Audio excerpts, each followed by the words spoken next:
What is up, YouTube? So welcome back for more BT8 deck profiles.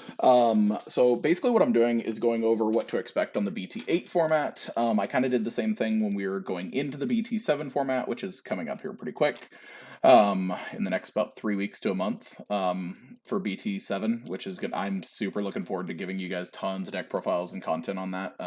So looking forward to it. This time for the deck profile, we're jumping into Armor. This deck is absolutely insane. Armor is nuts. Armor is nuts. We're just going to say Armor is nuts. The deck is real dumb. So we're going to start with 4 Upamon, the one where it's BT1 if your opponent has no Digivolution cards, draw 1, jamming Vmon, then BT8 Vmon evolves over green or blue, but on play, reveal top 4 cards of your deck, add 1 2-colored card with blue from among them to your hand. Return the remaining. Then we have 2 EX1 Vmon. When this Digimon becomes unsuspended during your main phase, gain a memory. That happens a lot in this deck, so gaining that memory is really nice. Then we have 4 of the starter deck Vmon. You're not using the main effect. You are here for just the when attacking 7 or fewer, draw 1, because you do whittle your hand down a lot in this deck. And then 4 starter deck 9 Vmon that comes out right before BT8, or right in line with BT8. It is the one with Imperial Dramon. And then reveal top 3 cards of your deck, add 1 free type among them, place the remaining on the bottom of the deck. And almost everything in this deck is free type, so we have here for 1 Halcyon Armor Release. If you guys don't know what Armor Release does, when this Digimon will be deleted, you may trash the top card of this Digimon to prevent this Digimon from being deleted. Now, when I originally had read this, when BT8 had just come out in JP, which it's been out for a few months now, they're actually working on going into BT9's format, I thought it meant the top card of the evolution source. As I have been corrected on while watching their meta and watching their tournaments, you remove the armor itself. So meaning if this would be destroyed, you remove the Halcyon and then it goes down into your Vmon. That's nuts. It is a constant protection card. Then when you attack, delete one of your opponent's level 3 Digimon. That's really, really good. It is the only one not digivolving from Vmon. Now, also, most of the time you cannot have any card effects that interact with your raising area. Armor is a little different because it specifically is not an effect like when attacking or when digivolving. It just specifically states digivolve from Hawkmon for 2 or less, or 2 cost. So that's where Raydramon, Flamedramon, and Magnamon are insane, because instead of evolving over a Vmon for or a green for 3, you evolve on top of a Vmon for 2 cost in your raising area. Same thing, all of these have armor release, so they all protect themselves. Then when digivolving, suspend one of your opponent's level 4 or lower Digimon. That's insane, that's not a once per turn. Even if it was, you're removing it. A lot of times I'm replaying another one anyway, so doesn't really matter. Then you have 4 of the Flamedramon. He gains 3,000 for the turn when attacking, so he is an 8k level 4.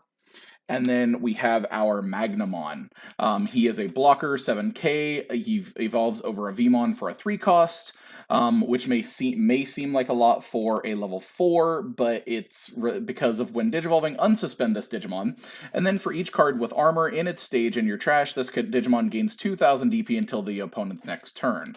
So he is not only a blocker, but he is also going to be getting, I mean, most of the time when you play this, there's probably 3, 4, and 5 armors in your discard, and at that point, he is 6,000 to 10,000 bigger as a level 4, with armor release to protect himself.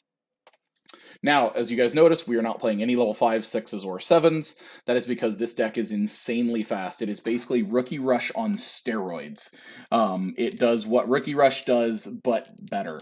And I hate to say that because I hate Rookie Rush. I hate playing against Rookie Rush. Yes, I know, I have beaten it on camera, I have beaten Rookie Rush, I just hate playing against it because the deck is degenerative. Armor Release is literally what they do, but better, because it is constant protection, as well as option cards. We have 2 blue memory boost. We all know what the memory boost cards do. You're basically just searching for any of these to get your options. 4 Fire Rocket. It is a 1 cost. While you have a Digimon with armor and its traits in your play, you can use it without its color requirements. One of your Digimon with 2 or more colors gains security attack +1 for the turn. It's nuts. Then because I'm going to go over armor texture last. Then we have 3 Plasma Shoot. Same thing. If you have armor, ignore its color requirement. One of your opponent's Digimon gets -4,000 for the turn, and for each armor in its traits in your trash, all your opponent's Digimon get -1,000 for the turn. So, in essence, you're removing Digimon with -5,000 for the turn. It's real dumb. It's basically like a lesser of Spiral Masquerade, but at the same time, it's better. It's real good. All your opponent's Digimon get the -1,000, and then only one of. So, I mean, one gets -4,000, and then the rest get -1,000. So, I mean, if you have an opponent's blocker that has 5,000, it's dead, and everything else has -1,000 for the turn. So, the card's real good. Now we're going to go over armor texture, because this card is absolutely gross. It's really dumb. You ignore the color requirement because you have armor. Trash the top card of your Digimon with armor in its attribute. So you're getting rid of the armor.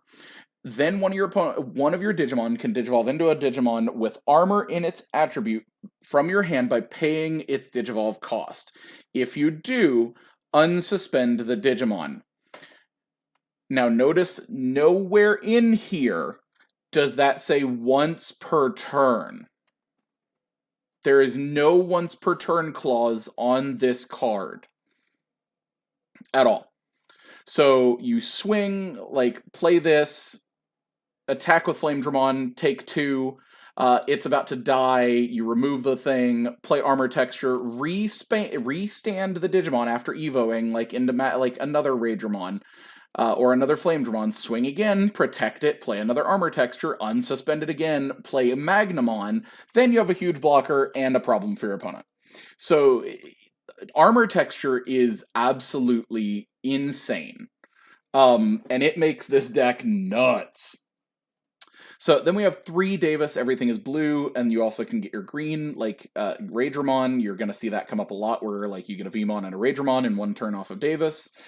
Then we have 3 Davis and Ken. Start of your main phase, if you have a blue Digimon, gain a memory. If you have a green Digimon, gain a memory. So that's the start of your main phase, guys. This isn't the start of your turn anymore on these. This is the start of your main phase. So that can change pretty quickly for what you have in play. It's real weird, but the interactions happen where like things come into play during your beginning of your main phase, and this actually goes off quickly. And you're gaining 2 memory every turn.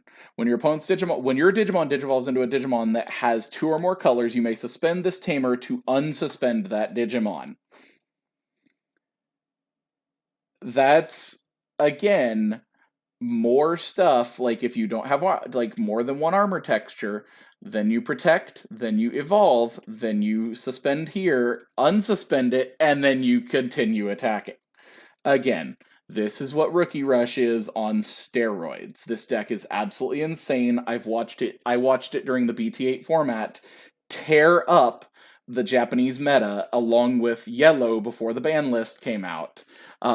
Which ban list didn't touch this deck at all, and I'm okay with that. The ban list did what it needed to do, truthfully, and I'm okay with the ban list. I loved the ban list. I could not have written a better one myself, or me and several local guys, including Donkey Nog, like, we sat down and we're like, yeah, no, that ban list was perfect. Like, it was absolutely what needed to happen. And that's coming from Donkey Nog, who is a lover of Yellow and was super looking forward to playing Degenerate Yellow go into Susanuamon mass advantage. So the ban list is perfect. And for, like, the only thing I think we disagreed on, like, we didn't like, was the Savior Huck.